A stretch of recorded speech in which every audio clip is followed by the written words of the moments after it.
Welcome to What If It All Goes Right, the podcast where we flip the script on obstacles and turn them into opportunities. I'm Angela Gargano, 6-time American Ninja Warrior, Miss Fitness America, keynote speaker, and someone who knows firsthand what it's like to face setbacks and wonder, is this for me? I've torn my ACL on national television, worked the 12-hour overnight shifts as a biochemist, and battled my own doubts about how to chase my goals while juggling life's chaos. But through it all, I've learned one powerful truth. It's not about avoiding challenges, it's about how you view them. The difference between success and staying stuck, it's all in your mindset and what you do next. This podcast is here to remind you that every single person you admire has faced obstacles. The real magic happens when you decide to see those hardships as stepping stones to something greater. Each week, we'll dive into powerful stories and practical tools and mindset shifts to help you take control of your life and ask the big question, what if it all goes right? You'll leave each episode empowered, inspired, and equipped with the actionable steps to create the life you've been dreaming of. Because the truth is, you're stronger than you think, and your obstacles are just opportunities in disguise. Let's rewrite your story together. Get ready to feel inspired, take action, and see what happens when you start asking, what if it all goes right? Hello, and welcome back to What If It All Goes Right, the podcast where we tackle the big questions, celebrate the small wins, and challenge ourselves to keep growing even when things don't go as planned. I'm your host, Angela Gargano, and today we're going to have some real talk, heart to heart. Literally a moment of brutal honesty, and some brutal honesty that I honestly had to have with myself. This episode is all about being honest with yourself. It's about having that pep talk we all avoid, the one where we ask, why haven't I been doing the things I keep saying I'm going to do? Because let's face it, if we can't show up for ourselves, how can we possibly show up for anyone else? We know exactly what advice we'd give our best friend or our loved one when they're struggling, but when it comes to ourselves, the advice often gets lost in the shuffle. So today, we're going to flip the script and we're going to get honest. We're going to take stock and we're going to figure out how we can show up, not just for others, but for ourselves. So let's dive in. So again, I personally asked myself this question the other day. Why haven't I been showing up for myself? Because I'm recognizing some patterns that keep happening year after year when things get really busy, when things get really chaotic, or when things aren't really going as planned. And the first thing that I stop showing up for is me. So again, I want you to maybe ask your question to yourself. Why haven't you been doing the things you keep saying you're going to do? And this isn't about guilt or shame. It's about awareness. Life gets busy, we get overwhelmed, and suddenly the promises we make to ourselves take a backseat. But here's the truth. If we can't commit to ourselves, how can we expect to commit fully to anything or else? That means our family. That means our loved ones. That means our work if we're a corporate leader, right? How are you going to show up for everyone else if we aren't showing up for ourselves? If we're not committing to ourselves and doing the things we say we are going to do. So I want you to take a moment to reflect. Is it fear of failure, fear of success, or fear of stepping outside your comfort zone? Is it a perfectionism thing? Is it that all or nothing mindset where if you can't do it perfectly, you just don't do it at all? Or is it simply that you haven't made yourself a priority? Whatever the reason is, the first step is acknowledging it.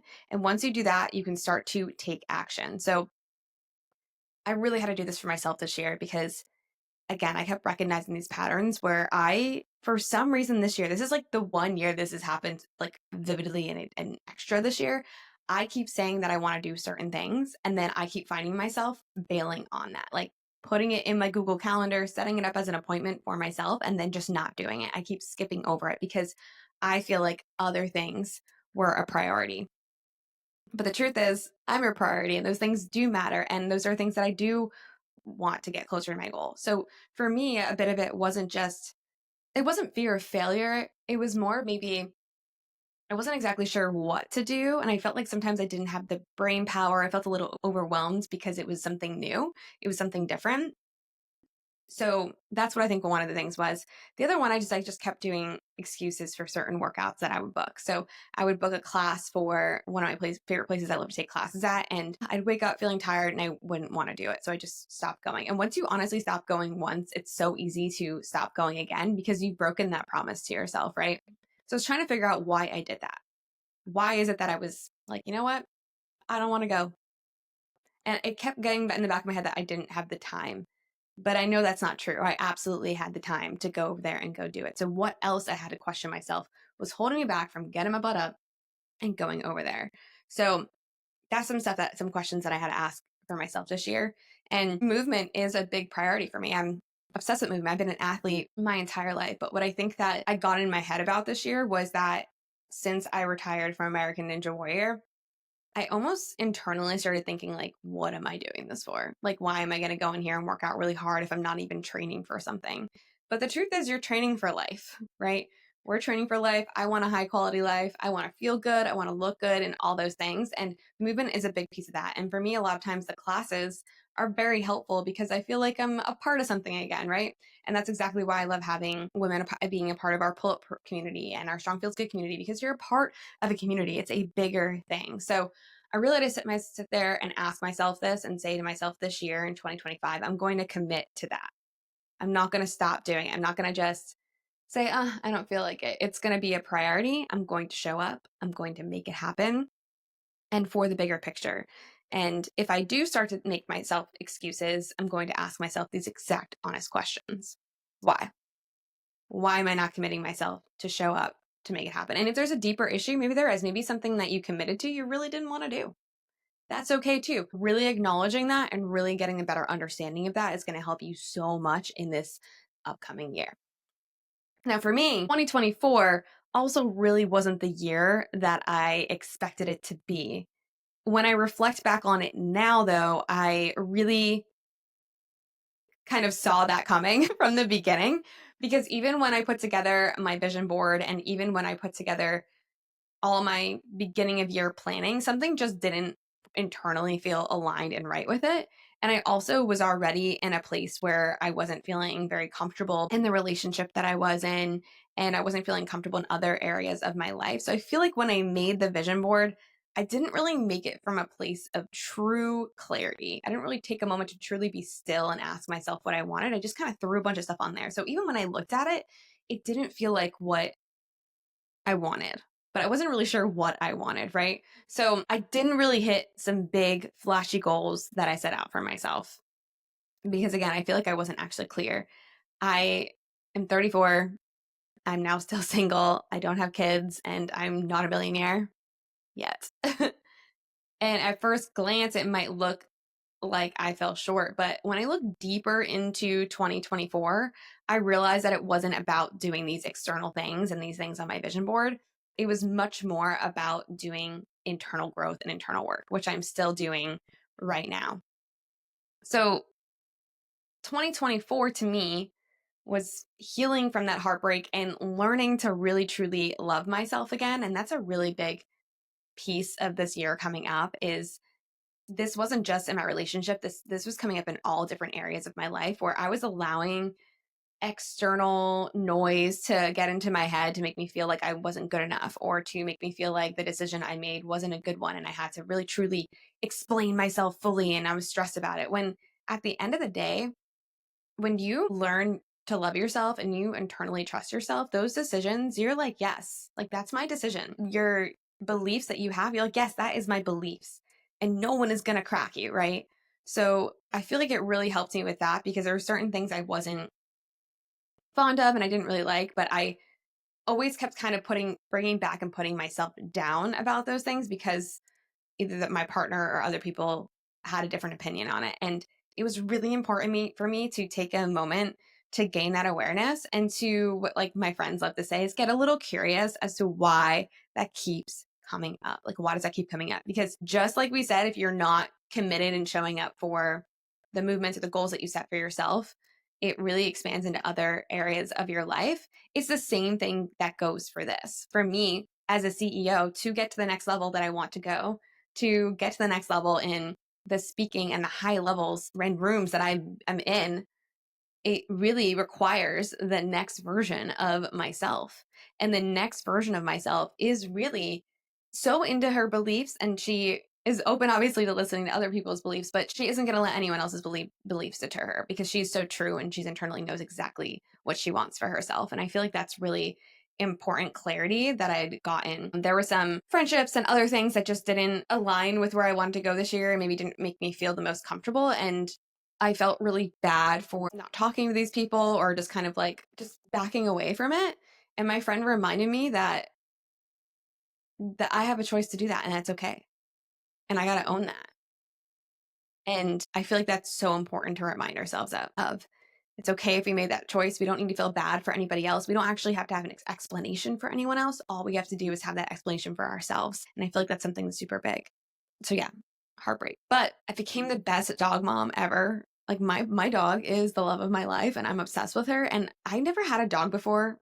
Side note, I've always had a cat, and my cat was amazing. I had an amazing cat named Felix. I had her for 18 years. I adored her. But man, having a dog is a whole other thing. I mean, she is just my best friend. We do everything together. And I'm so grateful that I was able to become a good dog mom and take her to do all these other things this year. So again, wasn't necessarily on my vision board and a big goal I set out to, but a win that I saw for myself from the internal piece to now being the dog mom.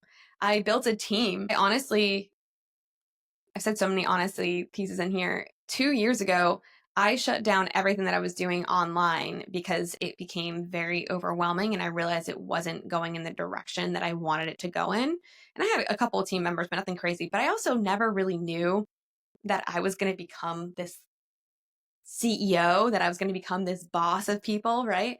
I had no idea how to lead. I mean, I know I was already leading, but I really didn't have an understanding of that. And when we started to grow the team this year, there's a lot of things that I had to do. I had to have hard conversations. I had to set the standard right away.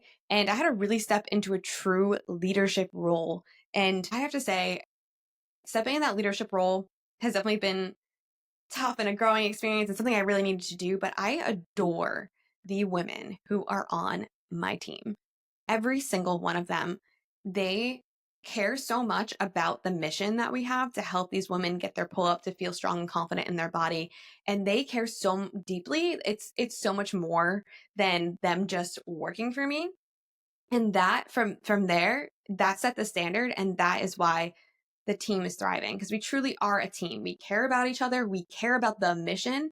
And when something goes wrong, it's never about me. It's never like, oh, what we do to Angela? It's like, oh, this is about, let's bring it back to the ladies. What can we do to show up better? And yeah, I had to go through that piece of learning how to grow, how to lead, how to delegate, how to set up tasks, and also how to stop touching things. I'm so bad. If any other CEOs or leaders on here, you might know that it's hard sometimes to lose control, like to put control into somebody else's hands and trust them to do it and not feel like, let me just do it myself. So a lot of growing on my end with that. And man, there were so many times that I wanted to give up because I'm like, I'm not good at this. I'm like not meant to do this, but I kept going and kept going. And I really truly see that in 2025 with this clear vision that I can see exactly where it's going to go, and knowing and trusting myself that I can do this. Right. And yeah, this maybe some of these relate to you. Maybe you feel like you slipped into your leadership role this year as well. With that leadership role, we were able to help hundreds of women this year conquer their first pull up. We went all in with doing our workshops every single month. That was the first time we did that for, we did it for like a year and a half, 2 years. We did the same thing every month. We just kept repeating it, seeing what worked, what didn't work. And we were able to double our revenue. And what's wild is the whole time, and I'm getting much better with this year. This is one of my 2025 goals, is to be like even more in on the numbers of my biz. But we doubled our revenue. I didn't even realize it because I did spend a good amount of money this year on getting coaches to help me with this process. But I honestly didn't even recognize it. And it reminded me what happens with a lot of women when they come into our Pull Up Revolution program or our Strong Feels Good program, right? So a lot of times, and I say this in so many podcasts, I'm sorry if you're hearing this again, when you're in it, you don't really see the bigger picture. And then when you finally zoom out, you do. That's why, measuring things and having something to measure is really, really important, because sometimes they just don't think that you're actually seeing progress, but then you actually zoom out and you're like, wait, actually, if I just keep sticking to this, like this is gonna work. And it's the same thing with like weight loss, right? Or getting your pull up. You may not think you're showing up every day, you're doing the things consistently every day and think that you're getting anywhere. And then you zoom out and you're like, oh my goodness, actually. So it was really cool to see the numbers at the end of the year and be like, wait, did I really? And it was funny because my wing woman kept trying to tell me that. She kept like, when things were going wrong, I'm like, things are going wrong, da. And she'd be like, Angela, look back at the numbers, reflect on, look at this. We're doing it. We're getting there. Okay. Maybe it's not perfect, but we're getting there. But what they like to say, new levels, new devils. So there's lots of things that have happen, but I'm going to this year be really conscious about always, before I'm like emotionally reacting to anything, like looking at the numbers and looking at the proof to really understand the picture and really becoming what I'm liking to call a master problem solver. Because that's exactly what you are as a CEO. It's exactly what you are as a leader. That's exactly what you are as a mom, right? We are master problem solvers. And if we can just think of ourselves as that, then when things go wrong, we're just going to be like, okay, something went wrong. I'm just going to solve the problem instead of beating ourselves up. Why did it go wrong? No. Okay, cool. Things went wrong. Didn't go the way we wanted. Okay, what can we do to solve the problem and really bring it back to that? I think is really, really important, not breaking under the pressure. And what I've definitely realized is that while I have moments like that where I'm like, I never break. I don't break. Another podcast we did, it's like that anti-fragileness. I'm going to find a way to keep going. And my wing woman has said this so many times to me. She's like, anyone's going to figure out stuff out. It's going to be you. And that's like, a huge indicator of that I'm going in the right direction. I reconnected with my love for speaking on stages and sharing my message. I get to speak on a lot of stages this year and I'm obsessed with it. I love speaking. I love sharing my message. I love sharing the wisdom of it. And I kept saying year after year that this is what I wanted to do. I've been saying this now for a long time and I've kind of been like sprinkling and doing a couple here or there. This year I did I think about 8 or 10. I love it. I love it so much. And it makes sense that I love it because being a gymnast who was a performer, being Miss Fitness America, also a performer, being on stage in American Ninja Warrior, also a performer, it makes sense that the next piece of this is for me to be on some kind of stage. But I never really understood, like, why do I love the stage so much? But through all I've gone throughout my years, I feel like I've lived multiple different lives and I've learned so much and I've gained so much wisdom. And I love being able to bring that wisdom and share it with everyone so that I can help them be successful, especially with, our corporate, our leaders, our CEOs, everything relates, right? Overcoming challenges is obviously hard, but there is a method behind it. There is a way to do it. And there's a way to come out of it and always think of it as an opportunity, like I said, as a master problem solver. So I'm really loving sharing that message. And this year I already have, I think, 2 locked down, which is really exciting. So a big goal for that this year, which I'm really excited about, to continue to get on more stages. It's just something I absolutely love doing. Strengthen my incredible friendships that mean the world to me. I had amazing friendships this year, so I was really grateful for that. I met just a great group of women who I could call literally at any time, and I'm just really, really grateful. I never felt like I had like a super crazy close friend group like that. They all did. A lot of them got married, and a lot of them are in like, you know, relationships now, so it's a little tough because I miss them. But they're still always there for me no matter what. But I tried new things in the business. Some things worked, some things didn't. But I'm proud of myself for just trying it because there were things that I kept, looking at other people and seeing what everyone else was doing. And I'm like, oh man, I guess I need to do that. And I did it, hated it. I don't need to do that anymore. So just really learned and gained new skills from doing that. So again, I'm wanting to show you that I'm looking at all these different things because although I didn't have the big wins, the big stuff on my vision board that I feel like actually came true, I feel like there was just so many learnings this year, which is so important. And that's okay. Some years aren't about big wins. Some years are about laying a foundation. They're about learning who you are. They're about learning what you truly want and learning what you truly need to let go of. I know that this year is paving the way for the foundation for my next year, which is going to be a breakthrough year. I'm just going to say it now. It's a breakthrough year. Angela is coming out of the woodwork. Be ready. And here's the thing. Some years are about growth. They're not about the goals, and that's okay. Some years help us find clarity on what we do want. Some years challenge us in ways that make us uncomfortable, but those challenges are really opportunities for growth. And if you're in a season of winter right now, which is exactly what I felt like I was in, where things felt cold, stagnant, or maybe uncertain, remember this: after every winter, there's a spring and there's a summer. So growth is happening, even if you cannot see it yet. Growth is happening, even if you can't see it yet. I feel like I was doing this the other day and I thought this was really interesting to do. So, for What If It All Goes Right, my podcast, I love giving action steps. So I'm in the car and I'm going through, my year, and I've just been reflecting so much lately. And I said to myself, with these moments, or in this moment right now, I always typically want to like call a friend, like phone a friend, like someone help me, talk me through this, whatever. But I said, what if I give myself a pep talk? Because like we say before, no one's coming to save you, but you can save you, right? But maybe you just need to speak it out loud and literally give yourself a pep talk. Okay. So I was in my car, I'm driving, and I'm like, I'm going to give myself this pep talk right now. And I'm going to pretend as if I am giving advice to a friend. Because don't we feel, and I'm sure so many of you listening on here feel this, but you probably give great advice, but then you're like, why am I not taking that advice? Why can I not give it to myself? And you literally can. Because you literally have the answers inside of you.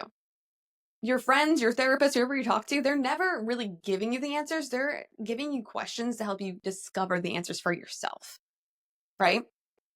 And you can even give yourself a pep talk and snap yourself out of any moment. So I want you to ask yourself some hard questions. You can grab a journal, sit in a quiet place, and reflect on this. Like I said, I did this out loud while I was just driving in my car. And I literally asked myself, why haven't I been doing the things I say I'm going to do? And again, going back from the beginning of the podcast, certain times where I keep saying I'm going to go do this workout and I'm just not going. Like, why am I not going?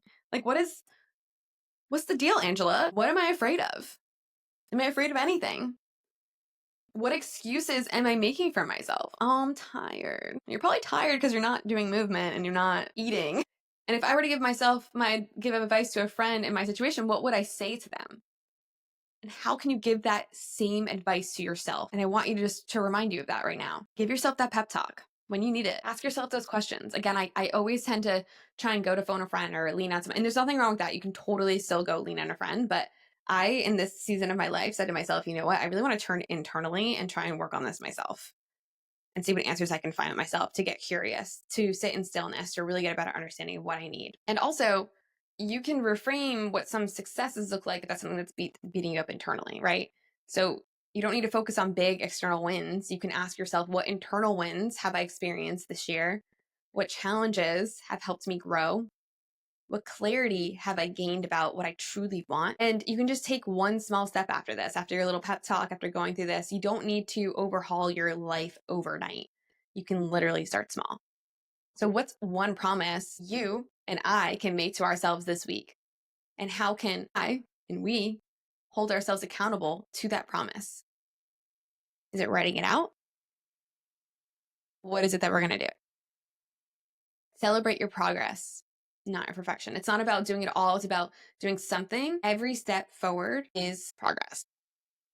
So I just want you to take a moment and reflect on that. And I want us to hold each other accountable. And I'm going to go through and show you, well, not show you, but tell you more of what I had done to really make this a reality for myself, to really zoom out. And this is something that I'm sure a lot of people have already done already, but I'm definitely have ADHD. So it's really hard for me to get sometimes really organized with my goals when I'm feeling like a little bit all over the place. So the vision board is a great visual indicator, but I really wanted to lay out some goals that I knew that I was going to really achieve. So I'm just going to pull this up. So I made a brain dump on a piece of paper, and I wrote on top of it like my big quote: I'm a leader, visionary, confident leader. I'm a master problem solver.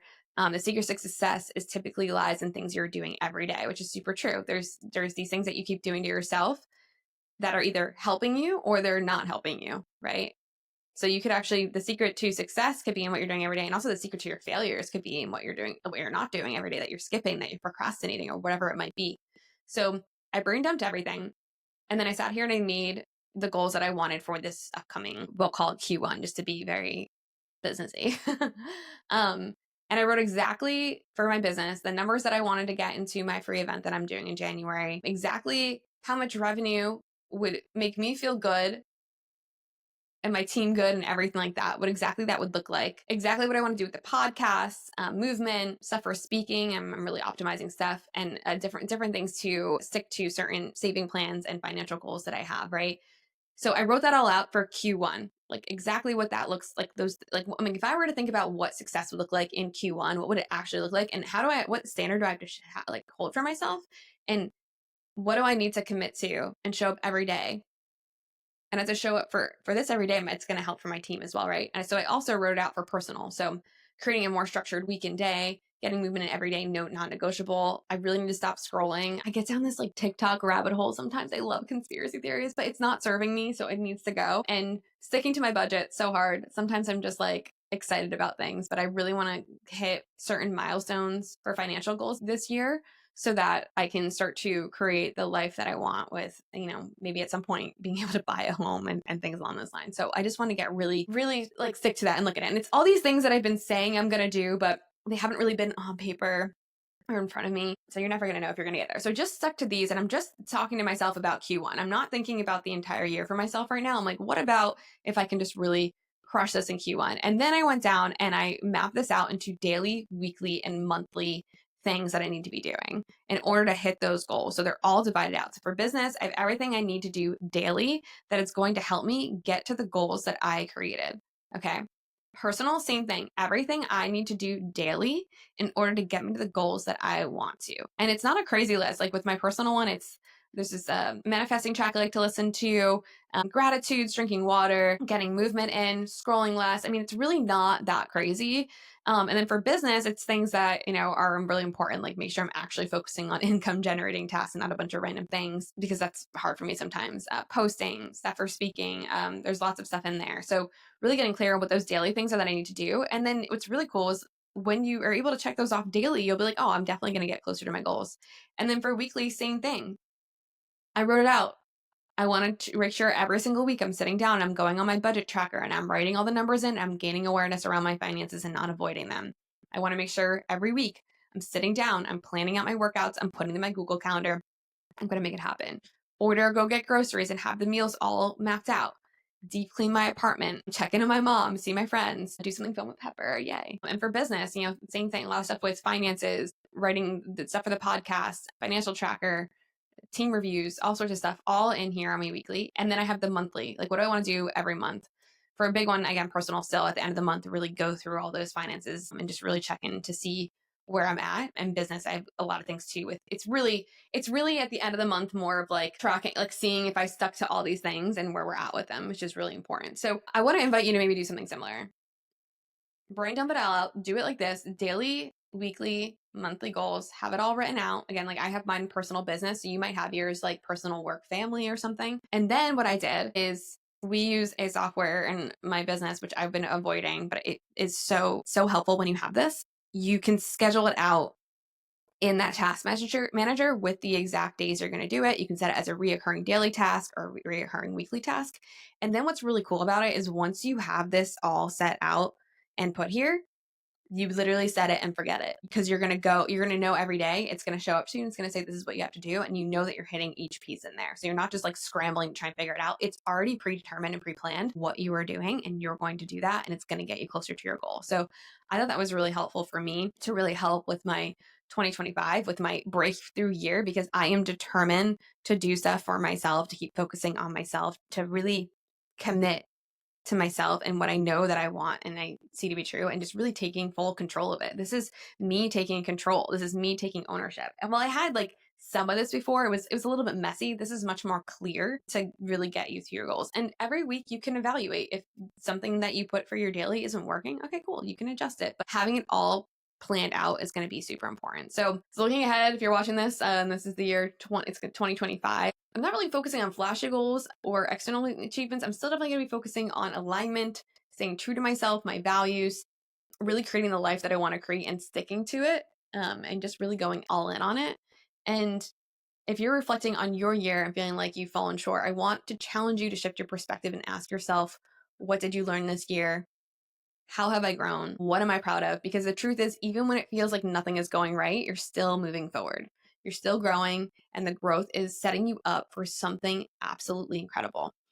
So I know we went in a couple of different tangents here on this podcast.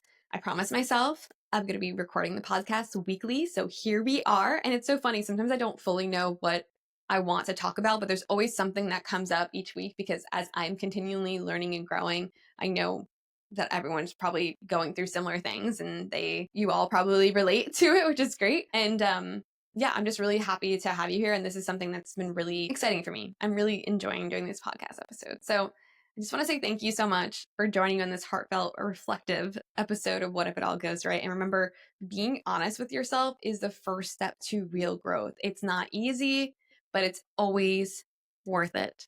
And if this episode resonated with you, I want you to share it with a friend or tag me on social. I'd love to hear your reflections and small promises that you're making to yourself this week. And until next time, I want you to keep growing, keep showing up, and keep asking yourself, what if it all goes right? What if it's already going right?